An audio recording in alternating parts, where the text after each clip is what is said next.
We are going to go ahead and get started. Good afternoon, everyone, and welcome to our May edition of Now You Know. Today, we have with us one of our fellow alumna, Claire Nadia Agard. Dr. Agard attended St. Rose's High School from 1969 to 1975 and immigrated to the United States in 1976. She earned a doctoral degree in neuropsychology, a master's in school psychology, and an advanced certificate in school neuropsychology, and has received extensive training in cognitive behavior therapy, psychopharmacology, and genetics. Our friend, Dr. Agard, has worked with children, teens, and adults with a primary focus on adolescence. Her professional experience includes adult-focused research at the National Institute of Health's Laboratory on Brain and Cognition at the section on clinical and experimental neuropsychology. That's a mouthful. Provision of home-based psychotherapy in public housing projects and consulting roles as a behavior management specialist for developmentally delayed adults and mental health specialists at juvenile detention facilities. She has also provided in-service training for mental health professionals, educators, and parents, and has been an adjunct professor at local universities. Dr. Agard is a nationally certified school psychologist, a Maryland licensed school psychologist, and a certified adult and teen mental health first aid instructor. She holds additional certifications in the treatment of trauma and ADHD, and use of mindfulness-based interventions to address a variety of mental health concerns. Recently retired, she plans to remain involved in mental health on a limited basis while volunteering with performing arts organizations and our St. Forma High School and becoming re-engaged with hobbies she has neglected over the years. Today, we are so proud to present one of our own. Dr. Agard will be talking about how the mind hurts and heals the body and vice versa. Without further ado, Dr. Claire Agard. Hi, good morning. Good afternoon, I guess, everyone. And a special hello to my relative Ori. Europe, I see her somewhere there. Hi, Ori. Claire, you called me out. Yeah, I saw you. Can you imagine this? Okay, so this is a topic with lots of information, and I could get carried away. So if you see me looking down, it's because I made an outline of notes of the highlights that I want to give you rather than getting carried away with all the information and not being able to finish. Okay? And I think Claire, the other Claire, Taylor, at some point, she said you guys are gonna put your questions into the chat. And at some point, she's gonna stop me. We're gonna take questions, and then probably at the end again. Yes. Is that correct, Claire? That is correct. And also, we do have some handouts for you that we'll also attach in the chat at the end. Okay. So, I think many of you, like me, have heard older people say, if you don't stop worrying, you're going to make yourself sick. And sometimes even people our age would say that. I was one of those who thought it was trash, that older Guyanese people just said this stuff. There was no basis to it. And honestly, I didn't believe it. So over the years, I've had to gain quite an amount of humility and accept that I was wrong. Because it turns out they were correct, but they just couldn't tell us how that entire process happened. So that's what we're going to talk about.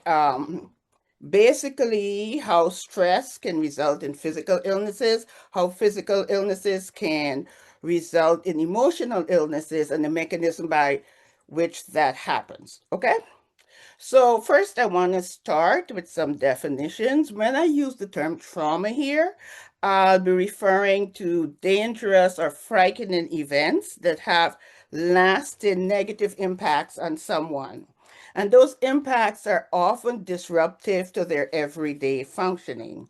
A traumatic event can be a one-time thing, something that's sporadic, or it can be ongoing for long periods of time. What else? And different people react to trauma differently. You and I may have been exposed to the same kind of traumatic experiences. I may fall apart and not be able to function for months, and someone else would be able to kind of just deal with it and keep going on. And now, when we talk about stress, that's the second definition. I'd like you to think of stress as occurring when there's a difference, an imbalance between our coping skills and what the environment demands from us. And basically, it's like from being overwhelmed by something. It could be job related, family related, it could be something that happened in the community, but something that our system finds overwhelming and too much too difficult to deal with. And our responses to stress are both physiological and emotional. So the physiological responses would be things like rapid heart rate, sweaty palms, not feeling like you can move, So those are some of the physiological responses. Stress can be negative and positive. An example of positive stress is, let's say a student has got an exam and waits until the last minute to study. But knowing that he or she's got a limited amount of time, they're motivated to sit and spend the time they've got focusing on the work, studying and getting it done. That would be a positive kind of stress. And, most times people think that stress is always negative, but it can be a motivator in specific situations. Okay. And the next term I want to identify for you is it's a huge word. I'll give you the word and then use it from that point on. I'll use the abbreviation. And it's psychoneuroimmunology. It's an area of psychology that probably falls under neuropsychology and neuroscience. And PNI, psychoneuroimmunology, or PNI, studies the interaction between psychological processes, the nervous system. When I say the nervous system, I'm just talking about the brain. I'm not talking about the spinal cord, and the immune system. And in there, the endocrine system also plays a role. So PNI is about interaction between psychological, feelings, emotional feelings, um, nervous system, the brain, and the immune system. Okay, let's see what else I need to tell you here. Okay, so that's PNI. And when we talk about PNI, that theory also explains how the endocrine system turns stressful occurrences into nerve signals and then communicates it to other brain areas, which then communicates it to immune cells. And from that point on, all kinds of things can happen. The thing with stress and the brain is like what the research has found is that stress affects the brain the same way a virus or a bacteria affects the body. The only difference is the entrance point of that stressor is the brain, whereas in a bacteria or virus, 99% of the time, it's the body. So that's the only difference, but the effects are just the same as the physical effects. All right. So this all got started, this whole field of study, people had a sense that there was some ongoing communication between the brain and the body with them affecting each other, but they didn't know why. In the mid-1970s, there was a psychologist at University of Rochester. And he was doing research, and accidentally he realized from working with rats that when they were stressed, those rats became ill and died rather quickly. The other rats that were in the experiment who weren't stressed, they went along, were able to complete the task in which they were being measured, and ended up, the way they started, healthy. So he felt, there's got to be something going on here about the stress that's affecting the body. And so um, he continued research, and a lot of other psychologists kind of thought it was trash, didn't pay attention to him. So this was published in 1975, where with humans, he explained how he had found that areas of the brain triggered areas in the body, and it resulted in a kind of inflammatory responses, which were then again contributed to the brain. So that's how this all started. Um, and everybody's heard of the fight or flight system, right? So fight or flight system is a survival mechanism. And it occurs when the brain um, senses a threat. It could be a physical or a mental threat. And that triggers changes in heart rate, sweating, um, and some people being able, so scared or whatever, being that they're being unable to move. And these responses result because the adrenal gland, which is in our abdominal region, releases a stress hormone that many of you've probably heard about called cortisol. So that's what causes the fight or fright responses. So we have a second stress response, and that one is slower acting. It responds a lot more slowly, and where fight or flight response may end when the stressor's gone away, this second stress response system does not react that way. And um, it's referred to as occurring between on the HPA axis. And when we talk about the HPA axis, it's the H is the hypothalamus, which is in the brain, pituitary gland, which is in the brain, and the adrenal gland, which is in our body. So those three glands in our abdominal regions, those three glands communicate with each other, um, and they trigger uh, proteins that are called cytokines that cause inflammation.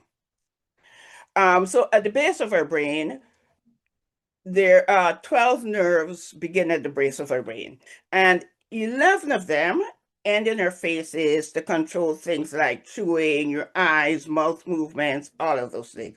There's a single one called the vagus nerve that instead of coming up and ending in your face, it goes all the way through your body. It ends up in your abdominal region. So, when this second stress response system, the way it responds is first, like I said, the hypothalamus triggers certain hormones to be released. They in turn trigger hormones in the pituitary gland to be released, and then they trigger the ones in the abdominal region in the adrenal gland. So when that happens, the immune system promptly responds because it's interpreting that similar to the way it interprets a virus or bacteria. So it responds and it triggers these proteins, which are called cytokines. That same nerve, vagus nerve, takes the proteins back to the brain, and the communication starts, and it's two directional. It goes back and forth. And that's the mechanism by which a physical illness can result in something mental like depression or anxiety, or with stress can be result in physical illnesses. And even though this may sound far-fetched, there's a huge body of research that has demonstrated how stress puts you at risk for all kinds of physical illnesses, and not only puts you at risk, but contributes significantly to even things like cancer, heart disease, high blood pressure, diabetes, um, some immune conditions. The thing with the immune conditions like Crohn's disease or um, there's another bowel GI disease that's immune related, and also rheumatoid arthritis.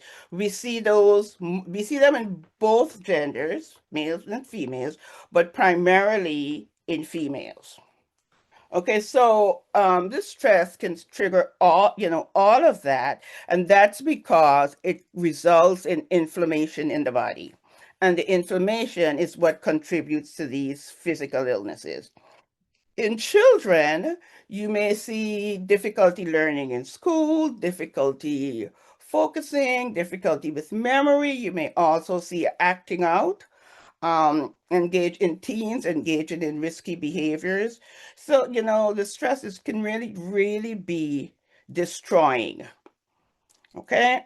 So back in this was also demonstrated in kids. I think it was in the 90s when the CDC and the Kaiser Foundation did a study of thousands of kids across the country. And they were looking at what they called adverse childhood experiences, how those experiences resulted, what were the effects continuing through childhood into teenage years, and what they were in adulthood. And so you'll probably hear people talk about ACEs. That's what they're talking about, adverse childhood experiences. And what they found, first of all, let me give you the list of some of the adverse childhood experiences they talk about. And when they look at childhood, they were thinking of between birth and 18. The other day I saw something that says birth to 17, but it's really birth and 18 to 18.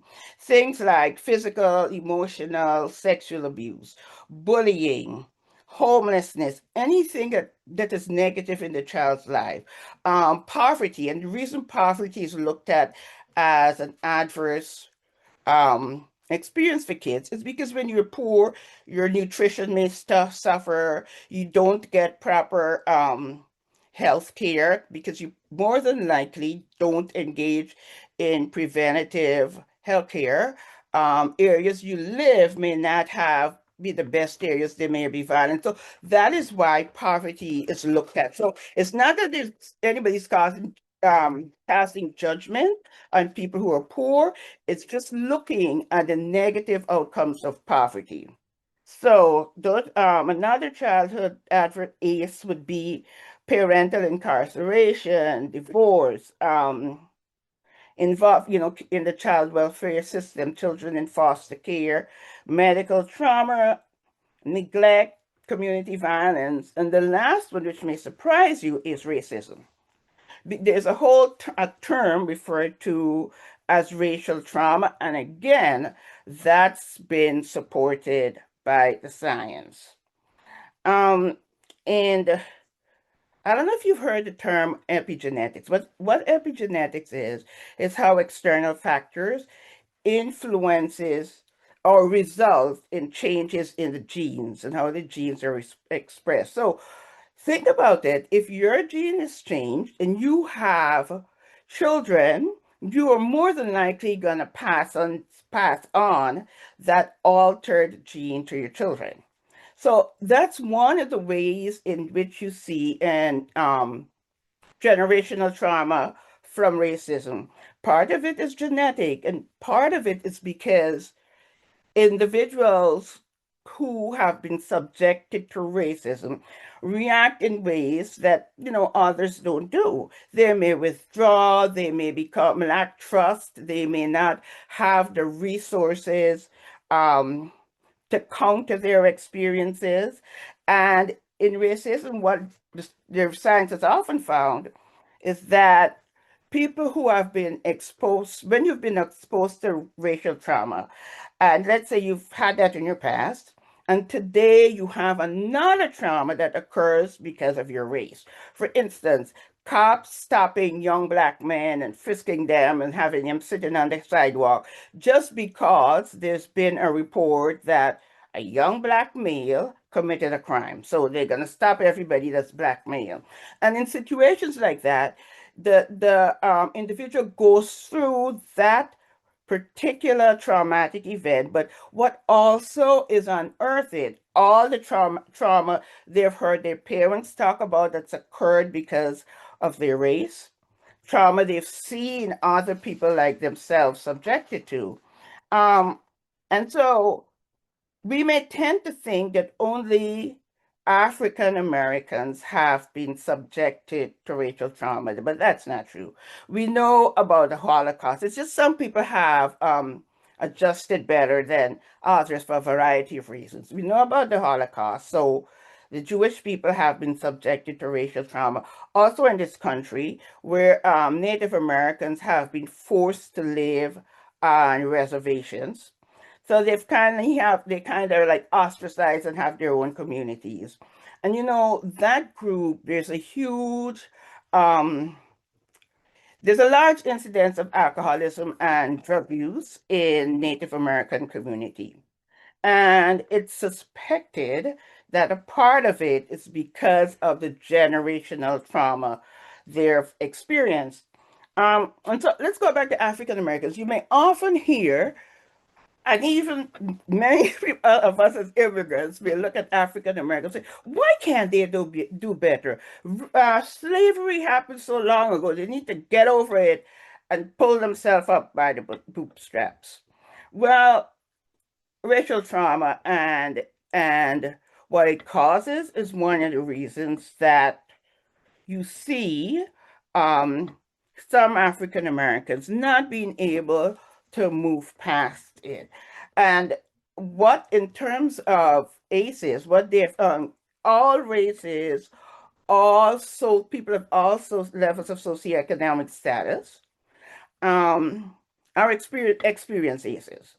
Every, um, but African Americans are at higher risk for experiencing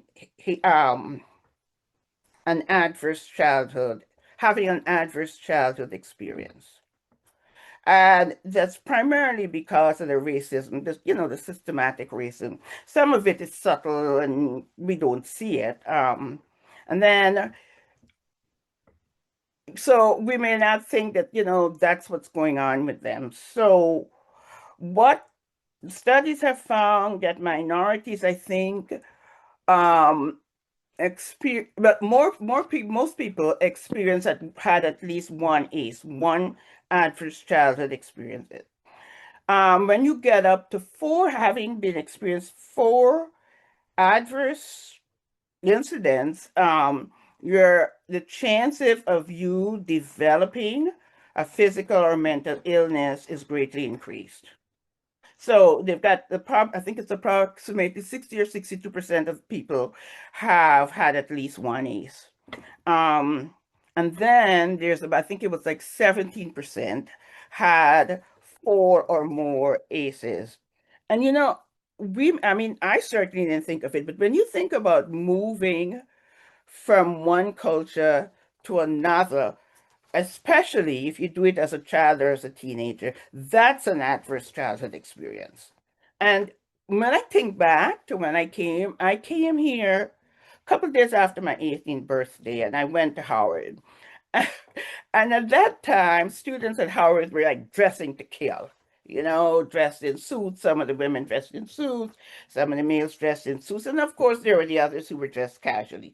Well, you come up as an international student, you don't have the money to buy the expensive things. You buy what you can. You wear what you can. But one of the things I made friends in my fourth year at Howard, my senior year. Prior to that, I didn't have any friends.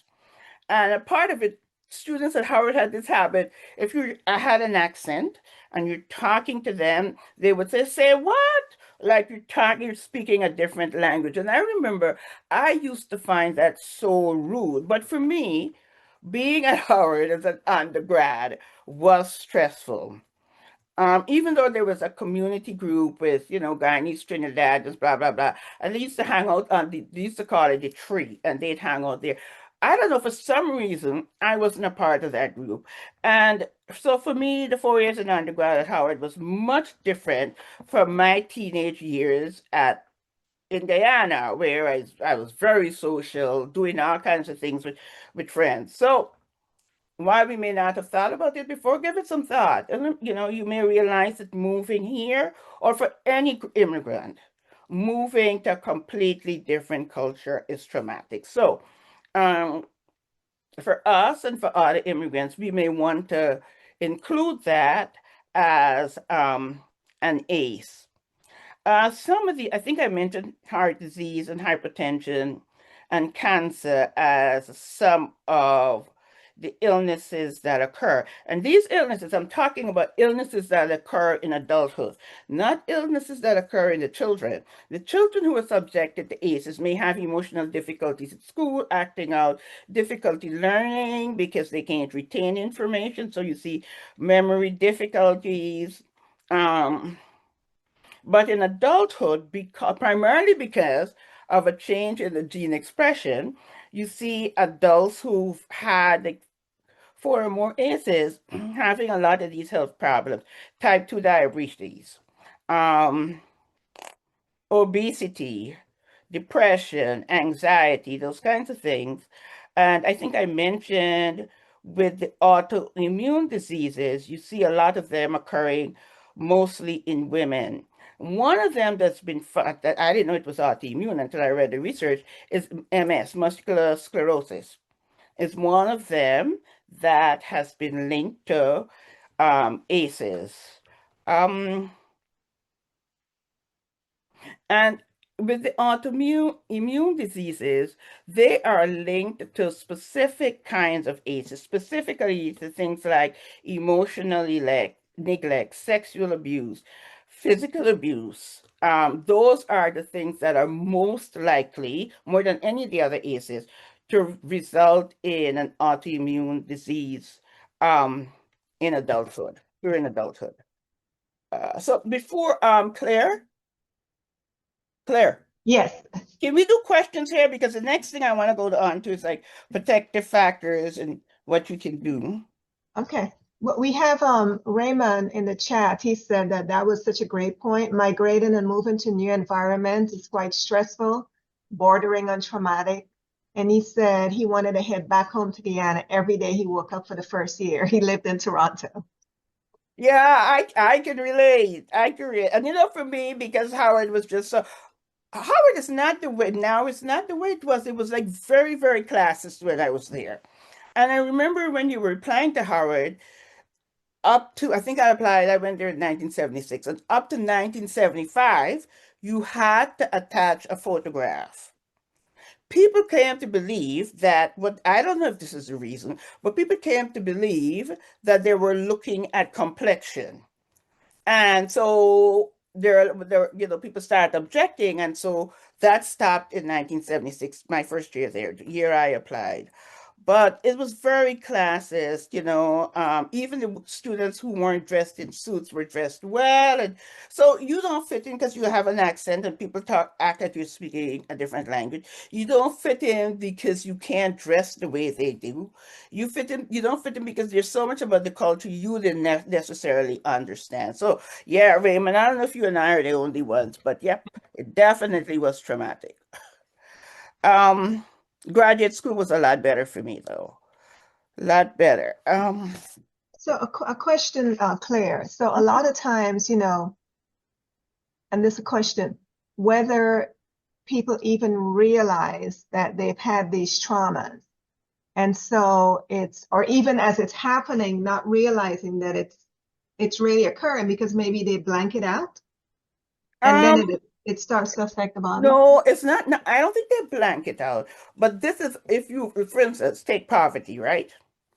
This is all you have known, and you have not been able to get out of that situation. So you have kids, and the kids are experiencing the same thing, but you don't think of it as traumatic because that's all you know. Mm.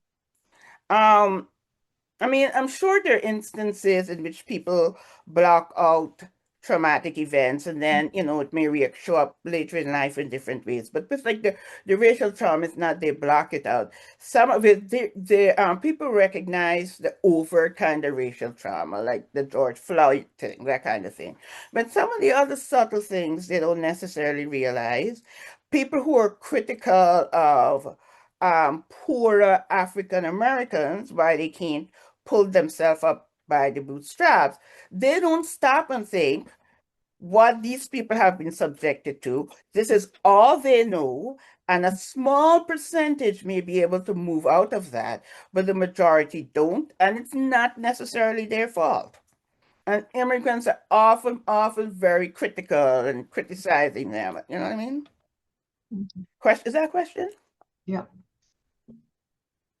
So there was a note that says that this is Raymond, that something he observes as an immigrant, that many folks thinking an accent is a sign of stupidity or limited intelligence.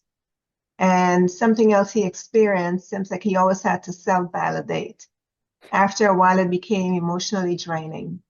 And that's one of the reasons why he left corporate. It was too fatiguing. Wow. Since I went into the work situation, I surprisingly haven't had those experiences. Um, my first year as when I went into the school system as a psychologist, I was assigned to a school that has this older white man. And he complained to my supervisor that I was haughty. And when she confronted me with it, I said, yes, I am with him because he tries to talk down to me. And remember now, I don't think I was any older than 30.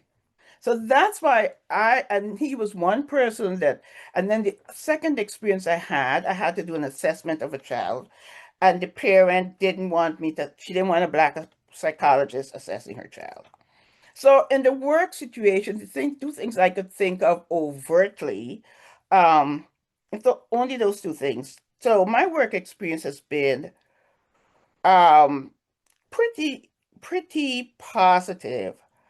I do remember though, my second year in the job, my department was primarily Jewish, and then they had a couple of WASP, and then three black people in a department of over 80.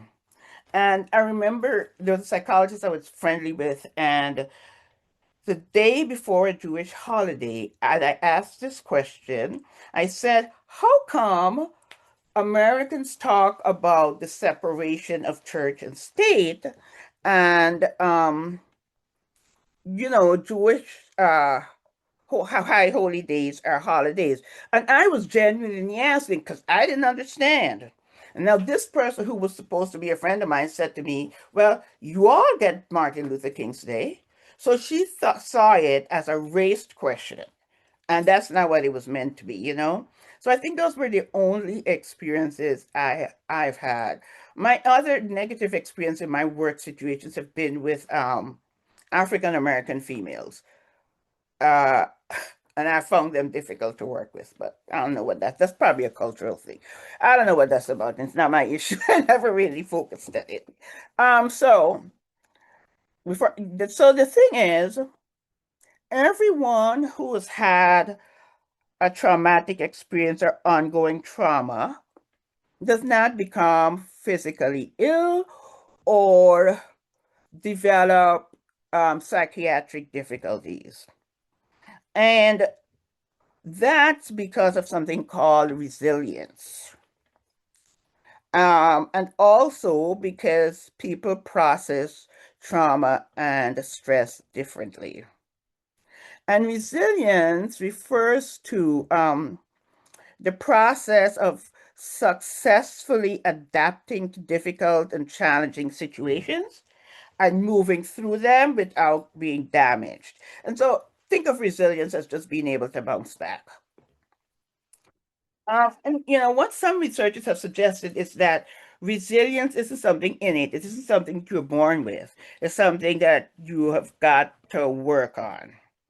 Um, and it's been suggested that to build resilience, you make sure that um, you have healthy thinking, uh, connections, so family, friends, social connections, um, that you foster a lifestyle that promotes wellness, which is things like, you know, nutrition, exercise, sleep hygiene, which would be like getting an adequate amount of sleep, and then how you think of things. That when you go through a negative situation, you try to look at the other things in your life as positive and realize this is just a small part, or maybe a big part, whatever. But there are other things that are positive. So it's kind of like modulating your thinking. You acknowledge that the situation has been difficult for you, but then you look at the other areas in your life that's been positive. And another thing for development of resilience has been suggested that you avoid negative outlets like alcohol use. Um, and here we're not talking about social drinking, talking about heavy drinking. Um, Alcohol use of legal or illegal drugs. So that would include like misusing prescription drugs. These are only like temporary aids, not long lasting. So they really don't do much good. And with alcohol is a depressant. So, but when you drink it in small amounts, it makes you relax and feel good. But the more you drink, the more it depresses the brain. So, that's one of the things that people don't realize about alcohol. The other thing is, if you drink alcohol to fall asleep, you'd fall asleep, but your sleep is interrupted. You may sleep a few hours and then, 4 hours, I don't know, but you may sleep for 4 hours, but then you wake up. So, you have that initial sleepiness and you fall asleep, but you have difficulty maintaining the sleep, remaining asleep. Another thing with the terms of healthy thinking is to learn from your past. You think about past difficult situations and try to figure out ways that what you learned from those situations that you could apply to other things in your life. And these are the kinds of things you do not when you've been exposed to a significant stressor. These are things you practice every day so that they become a part of you. And those seem to lead to resilience. Um, in the case of children and nieces, the kinds of things what they call protective factors that seem to protect them are having at least one parent that's resilient. So they see that resilience, they see their parent going through difficult times, but dealing with it and carrying on with what they have to do. Um, Another thing is having at least one supportive adult in your life. It doesn't have to be a parent, it could be a coach, a teacher, um, just one supportive adult, not one supportive parent. Uh, Having connections at school or in your community with other children. Um, Parents taking time out to spend with their child. There are a lot of parents, especially in lower income, don't know quote unquote correct ways, but I shouldn't say correct, but more effective ways to parent. And they do their best they can. But in some communities you can always find parenting classes. So parents who participate is those kinds of things are better able to protect their kids while their kids are being exposed to whether it's hunger or living in a violent situation or a divorce or whatever. So in terms of protection from the negative effects of ACEs, a lot of that is on the parents or grandparent, whoever is taking care of the child, raising the child. So after a traumatic event, how do you cope? One of the things, and it's often difficult, you really have to be intentional and kind of make yourself do it, is try to maintain routines. Like, you go to work every day. Um, if you go to like an exercise class or any kind of class, you may not be motivated to do it because with trauma, you may withdraw and feel depressed, but you kind of push yourself. So it takes effort. Because you know how maintaining a schedule creates stability. And then the other thing is to maintain family connections with family, friends, anybody that's been supportive. You can join a support group. There are a couple of them. I think there's a handout in the folder that's got, I think it does. Um, Support groups. There's some of them online for any interest area. If you're interested in gardening, knitting, whatever, people who have gone through divorce. Like one of them has like 240 different groups. And you don't, if you join one of those groups, you don't have to join it with your correct name and your location. You can make up something. So, you know, people don't know who you are. So connecting with groups like that, or if you're involved in a church, um, you know, becoming active with the church. Journaling has been another way that's been very helpful in processing trauma. And it's basically writing down your thoughts, emotions, whether they're negative, because, you know, sometimes people have difficulty expressing these kinds of emotions to others, especially if you're a minority, especially if you're Black. Um, so journaling so you can express your thoughts. And there's a particular type of journaling called maintaining a gratitude journal. And you'd actually see journals listed, gratitude journals in bookstores and Amazon, whatever. And in gratitude journal, basically every day you focus on things you're grateful for. Some days it may be one thing, some days it may be six, and you maintain that because that helps put things in perspective. Because otherwise, we may not really even focus on the things that are going well in our lives while going through a trauma or while suffering because we've been traumatized. Um, Creative outlets like taking a dance class, listening to music, anything like that. Or there are lots of like adult coloring books. I've got a set here with like more than, let me see, 200 markers and another 200 pencils. And so there are lots of adult coloring books. You can get them like the Barnes and Nobles or Amazon. I mean, you may even go to the dollar store and buy one of the children's coloring book. But coloring books are being used now as an outlet. Um, you know, ways of just trying for a minute to just remove yourself from the difficulties and, you know, focus on something else that's relaxing. Um, I think I mentioned healthy sleep habits. And in terms of healthy sleep habits, it's referred to as hygiene, which is like a real weird term. But it means like going to bed and waking up at approximately the same time, creating a relaxing environment, you know, in your room, in your bedroom. Maybe with lighting, candle, whatever. You don't have to have a candle, but just not bright lights while you right before you go to bed. Not using your phone while you're in bed. Um, so those are things that are included under sleep hygiene. The other thing is if you find that you're having difficulty moving past it or it's impacting your everyday life, you can't function at work, school, whatever it is you do, you may need professional help and you seek it. And I have found over the years that minorities have more difficulty admitting that they need any kind of professional help.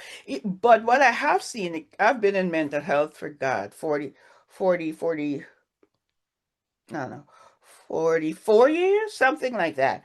But over the time, I've seen that changing, where within the last few years, I have seen more African Americans and Hispanics willing to seek mental health care, whether it's to see a therapist or to talk to a psychiatrist and be willing to be placed on medication.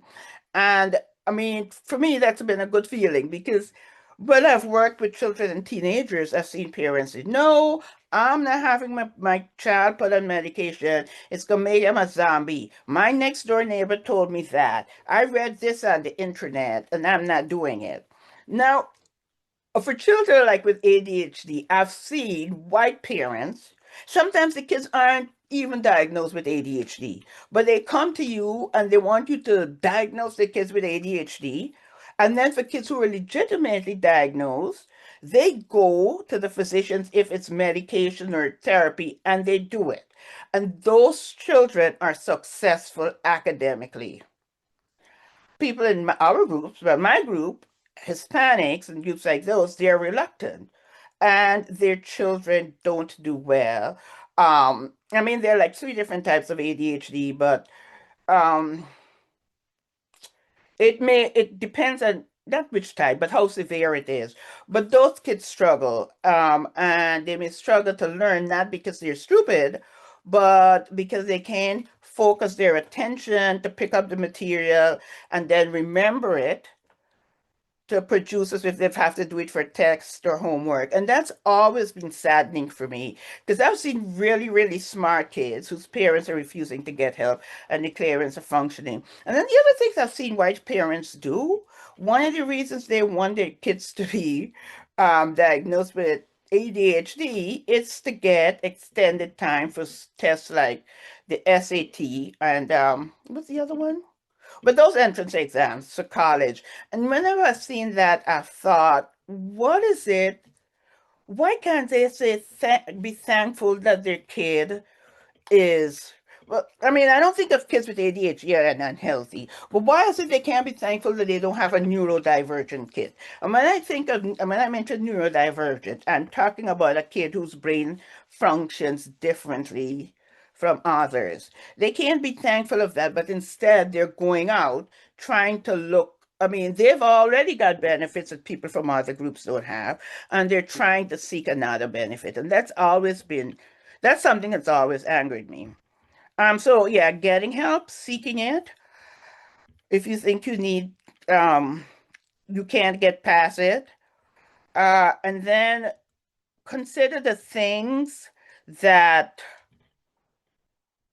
may be contributing to your difficulty dealing with the trauma.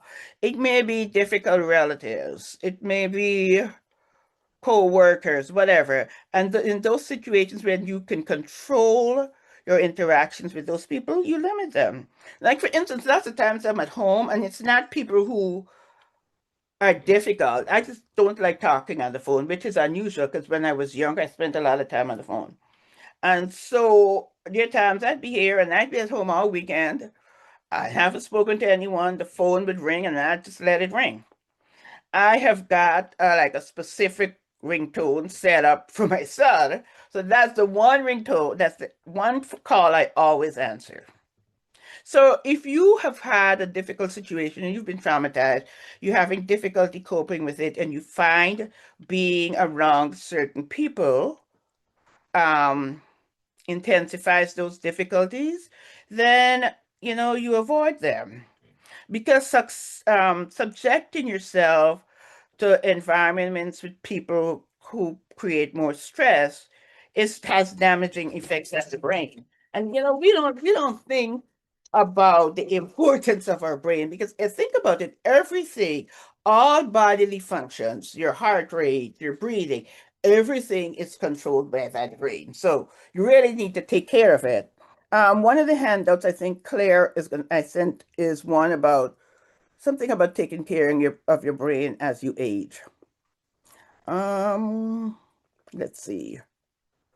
The other thing is, many of you have heard the term mindfulness.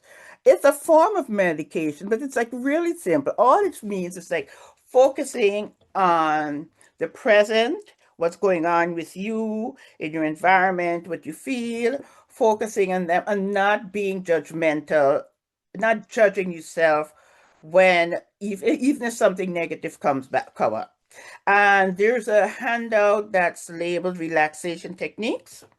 And it has a variety of relaxation techniques that fall under mindfulness, but I didn't put mindfulness. And links to some of them because some of them are guided guided meditations that you can do, and I think they range from 2 minutes to like 35 minutes. And some of them are apps. And on the list of apps, the one I really, really like that I've used with children and adults is one called Smiling Mind. It's out of Australia, and it's got things for school, classroom teachers, teens, kids, parents, and I really like Smiling Minds. And then there's some links to some specific other activities like breathing exercises, another type of relaxation exercise called progressive muscle relaxation, and another one called visualization. And when you click on the link, it will take you to something where there's audio, where there's actually someone talking you through the exercise. But please, if you don't look at anything else, um, in that folder, look at the one that's labeled relaxation exercises. And believe me, this is not for just when you're traumatized or you're having a difficult situation. You can use them whenever. And the thing is, I like with some of them, like the breathing exercises, you can be sitting at work or in church or wherever and practicing, and nobody knows that you're doing. Because sometimes you may sit and you feel stressed and you need to like kind of wind down. You can practice, wherever you are, one of these exercises with no one being aware of it. So check out that handout. And I think that's about all I have. Any more questions? Yes, Claire, we have a question. How does stress and trauma affect our dietary functions and result in ailments like ulcers? When like as I said, stress triggers the immune system, which triggers what we call pro-inflammatory proteins, and that inflammation causes illness. So um, that's the way it affects our digestion system. You may see people having a lot, like you may have people with developing things like not irritable bowel syndrome. There's another one, irritable bowel disease, something like bowel diseases. Um, they maybe develop ulcers because they develop reflux, and the reflux isn't being treated, so it causes them to develop ulcers. So all of this results from those are pro-inflammatory proteins that the immune system puts out. But GI problems are very common responses to stress and trauma, and they're more common in females than males. Anything else? Any other questions? Comments?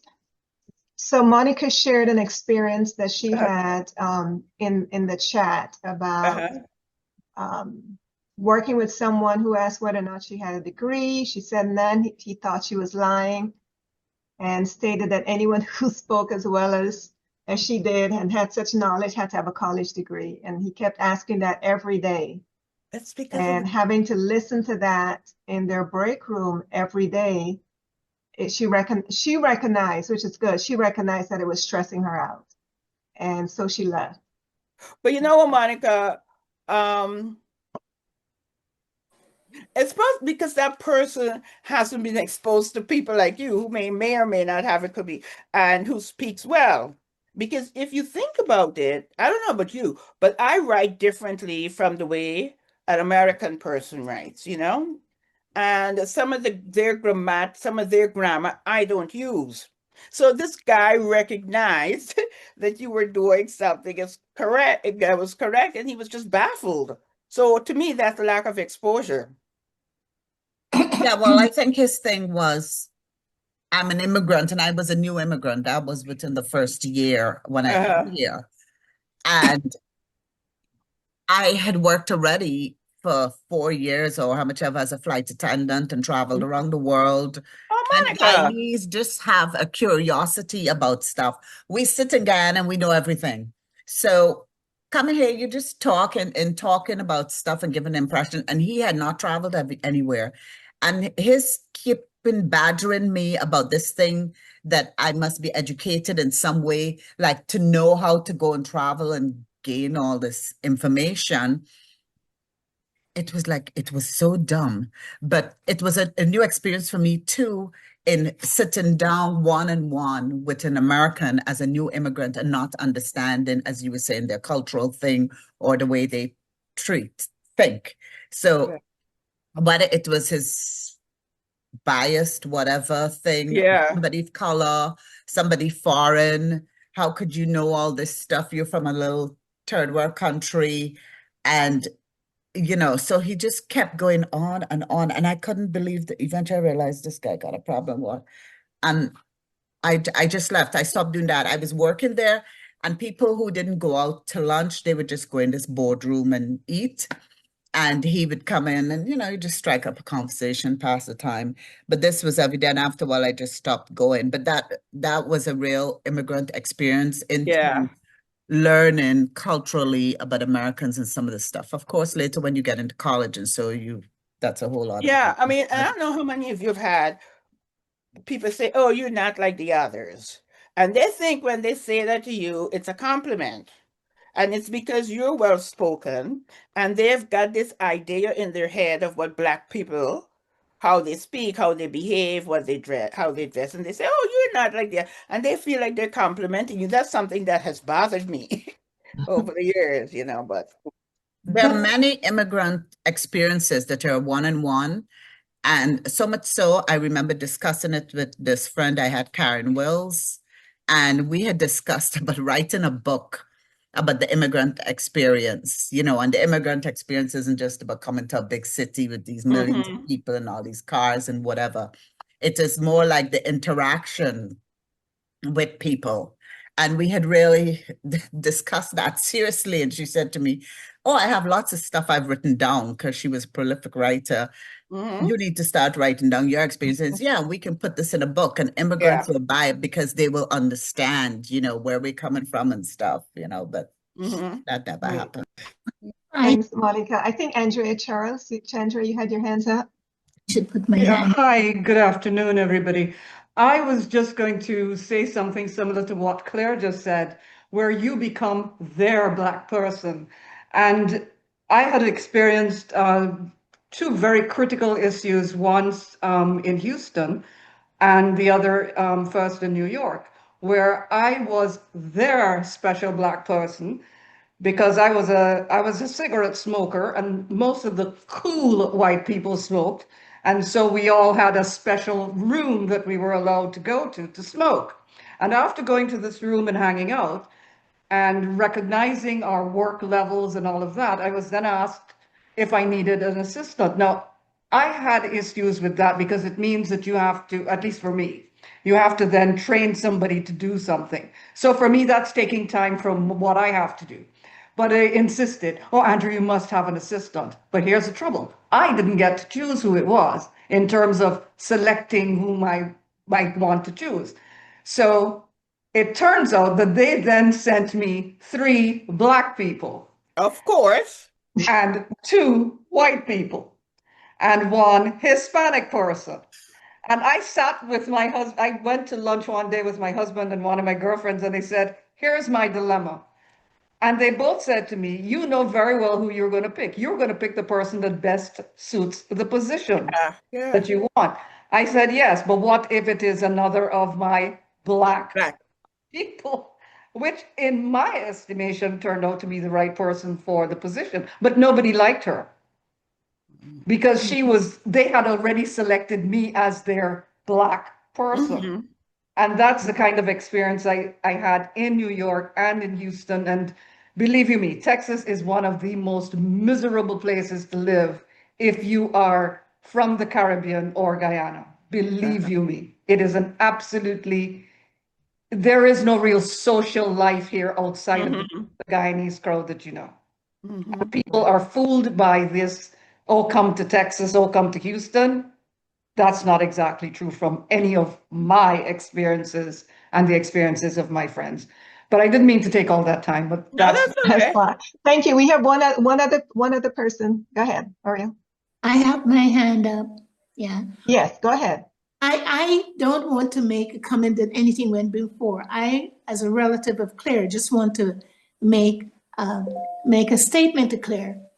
Your mom, Auntie Agnes, would have been awfully proud of you. And my mom would have been even more proud of you. I know. So this was a great presentation, and I'm so happy that you're in this space because I know your journey. Lots of love. Thank you, dear. You're Thank right about you. that, Kid Mayo. Thank you all for Oh, attending today. before Go you ahead. go, Uh-huh. I asked Claire this morning if we were going to have any people with kids, teenagers, and she said there may be some. So I put together a folder with resources for kids and teens, and she's going to share that with you. Probably I'll finish it later today, so she can share it with you after that. Okay? Yes. Great. And I have, we've included a couple of documents, and also there's a folder with some great reference documents. And also there's a survey. It's a simple survey. We just need your feedback. Did I miss anything?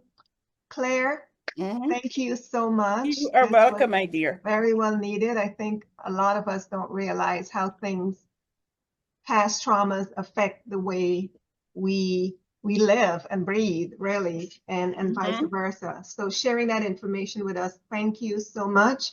You are welcome. Any other last questions, comments? With that, again, thank you all for participating. Our next session will be in July. Looking forward to seeing some of you, all of you, and if you have friends and family, please don't be afraid to share the link when it comes out with your friends and family. Again, thank you all again. Thanks, Claire. Appreciate you all. Have a You are blessed day. welcome, guys. Bye-bye.